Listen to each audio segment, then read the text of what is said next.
আপনি কি জানেন যে লঙ্কা ছাড়া আমাদের ভারতীয় রান্না অসম্পূর্ণ? সেই লঙ্কা কিন্তু আমাদের দেশি সবজিই নয়।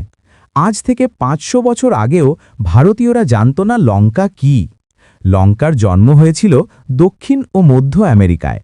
১৪৯২ সালে ক্রিস্টোফার কলম্বাস যখন গোলমরিচের খোঁজে আমেরিকা পৌঁছান, তখন তিনি সেখানে এই ঝাল ফলটি খুঁজে পান এবং একে চিলি পেপার নাম দেন। ১৫ শতাব্দীতে পর্তুগিজ নাবিক ভাস্কো দা গামা এই লঙ্কাকে প্রথম ভারতে নিয়ে আসেন। তার আগে ঝালের জন্য আমরা শুধুমাত্র গোলমরিচ ব্যবহার করতাম, কিন্তু লঙ্কার স্বাদ আর চাষের সুবিধার জন্য এটি দ্রুত ভারতের ঘরে ঘরে জনপ্রিয় হয়ে ওঠে। বর্তমানে ভারত বিশ্বের বৃহত্তম লঙ্কা উৎপাদনকারী দেশ। এতে রয়েছে প্রচুর ভিটামিন সি এবং ক্যাপসাইসিন, যা আমাদের বিপাক প্রক্রিয়া বাড়াতে সাহায্য করে।